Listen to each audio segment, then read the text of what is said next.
ସମାଧାନ ପୁସ୍ତକ ଅନୁଷ୍ଠାନ ଏବଂ ଆନ୍ଦୋଳନ ତରଫରୁ ମୁଁ ଅଜୟ ଭାଇ ସମସ୍ତ ଭାଇ ଭଉଣୀଙ୍କୁ ଶୁଭେଚ୍ଛା ଜଣାଇବା ସହିତ ସମସ୍ତଙ୍କର ସୁଖ ସମୃଦ୍ଧି କାମନା କରୁଛି। ସମାଧାନ କାର୍ଯ୍ୟକ୍ରମର ଉଦ୍ଦେଶ୍ୟ ଆମ ସମ୍ମୁଖରେ ଥିବା ବ୍ୟକ୍ତିଗତ, ପାରିବାରିକ ଏବଂ ସାମାଜିକ ସମସ୍ୟାର କାରଣ, ତାର ପରିଣାମ ଏବଂ ପ୍ରତିକାର ବ୍ୟବସ୍ଥା ସମ୍ପର୍କରେ ଆଗ୍ରହୀ ଭାଇ ଭଉଣୀଙ୍କୁ ଅବଗତ କରାଇବା ଏବଂ ସେମାନଙ୍କ ସହଯୋଗରେ ତାର ପ୍ରତିକାର ବ୍ୟବସ୍ଥା କରିବା, ଯାହାଫଳରେ ଆମ ସମସ୍ତଙ୍କର କଲ୍ୟାଣ ସାଧିତ ହୋଇପାରିବ। କିଛି ଦିନ ପୂର୍ବରୁ ଆମ ରାଜ୍ୟ ସରକାର 2036 ସୁଦ୍ଧା ସମୃଦ୍ଧ ଓଡ଼ିଶା ଗଠନ ଏବଂ 2047 ସୁଦ୍ଧା ବିକଶିତ ଭାରତ ଗଠନରେ ଓଡ଼ିଶାର ଗୁରୁତ୍ୱପୂର୍ଣ୍ଣ ଭୂମିକାକୁ ସୁନିଶ୍ଚିତ କରିବା ପାଇଁ ଜନସାଧାରଣଙ୍କୁ ସହଯୋଗ କରିବା ପାଇଁ ନିବେଦନ ଜଣାଇବା ସହିତ ଜନସାଧାରଣ ଏ ଦିଗରେ ନିଜର ସୁଚିନ୍ତିତ ମତାମତ ଜଣାଇବାକୁ ଅନୁରୋଧ କରିଥିଲେ। ସରକାରଙ୍କ ଅନୁରୋଧ ସମ୍ପର୍କରେ ଅବଗତ ହେବା ପରେ ଆମେ 20ଟି ଲିଖିତ ପ୍ରସ୍ତାବ ସରକାରଙ୍କ ନିକଟକୁ ଇମେଲ ଯୋଗେ ଏବଂ ସ୍ପିଡ୍ ପୋଷ୍ଟ ଯୋଗେ ପ୍ରେରଣ କରିଥିଲୁ। ଆମର ପ୍ରଥମ ପ୍ରସ୍ତାବ ଥିଲା, ଯାହା ମୁଁ ଗତ ନୂଆବର୍ଷ 1 ତାରିଖ ଅବସରରେ ଏହି କ୍ରମରେ ଆପଣମାନଙ୍କୁ ଅବଗତ କରାଇଥିଲି। ଆଜି ଆମେ ଦୃଷ୍ଟି ପକାଇବା ଦ୍ୱିତୀୟ ପ୍ରସ୍ତାବ ସମ୍ପର୍କରେ। ଆମ ଦ୍ୱିତୀୟ ପ୍ରସ୍ତାବ ଥିଲା, ଜନସାଧାରଣ ଯେପରି ପ୍ରତ୍ୟେକ ସରକାରୀ କାର୍ଯ୍ୟାଳୟରୁ ଉଚିତ ସେବା ପାଇପାରିବେ ତାର ବ୍ୟବସ୍ଥା କରିବା। ଏକ ଗଣତାନ୍ତ୍ରିକ ରାଷ୍ଟ୍ରରେ ଜନସାଧାରଣଙ୍କୁ ରାଷ୍ଟ୍ରର ମାଲିକ ହିସାବରେ, ଗଣତନ୍ତ୍ରର ମାଲିକ ହିସାବରେ ବିବେଚନା କରାଯାଏ ଏବଂ ସରକାରୀ କର୍ମକର୍ତ୍ତା ନେତୃବୃନ୍ଦ ଜନସାଧାରଣଙ୍କ ସେବକ ହିସାବରେ ବିବେଚିତ ହୁଅନ୍ତି।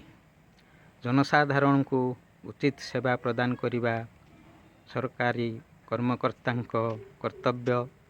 ଏଥିପାଇଁ ଜନସାଧାରଣ ପ୍ରଦାନ କରୁଥିବା ଟିକସ ବାବଦ ରାଜସ୍ୱରୁ ସେମାନଙ୍କୁ ଦରମା ଭତ୍ତା ତଥା ଅନ୍ୟାନ୍ୟ ସୁବିଧା ସୁଯୋଗ ପ୍ରଦାନ କରାଯାଇଥାଏ।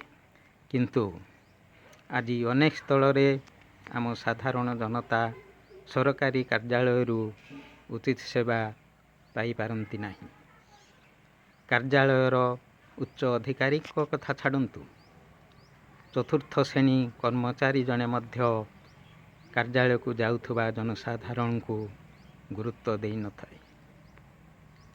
ଏ ପରିସ୍ଥିତିରେ ଜନସାଧାରଣଙ୍କ ନିମନ୍ତେ ପ୍ରତ୍ୟେକ ସରକାରୀ କାର୍ଯ୍ୟାଳୟରେ ବିଶୁଦ୍ଧ ପାନୀୟ ଜଳ, ଶୌଚାଳୟ ଏବଂ ବିଶ୍ରାମ କକ୍ଷର ବ୍ୟବସ୍ଥା କରିବା ସହିତ ଅଧିକାରୀଙ୍କୁ ସାକ୍ଷାତ କରିବା ପାଇଁ ଯାଉଥିବା ସାଧାରଣ ଜନତାଙ୍କୁ ବସିବା ପାଇଁ ଚୌକିର ବ୍ୟବସ୍ଥା କରିବା ଉଚିତ।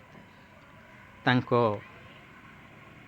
ଅଭିଯୋଗ ସମ୍ପର୍କରେ ଧୈର୍ଯ୍ୟର ସହିତ ଶୁଣି ତାର ବିଚାର କରିବା ଆବଶ୍ୟକ ଏବଂ ଅଭିଯୋଗ ଉପରେ କି ପ୍ରକାର ପଦକ୍ଷେପ ନିଆଗଲା ତାହା ମଧ୍ୟ ଜନସାଧାରଣଙ୍କୁ ଯଥା ସମୟରେ ଅବଗତ କରାଇବା ଉଚିତ। ଏହା ଫଳରେ ଜନସାଧାରଣ ଉଚିତ ନ୍ୟାୟ ପାଇପାରିବେ।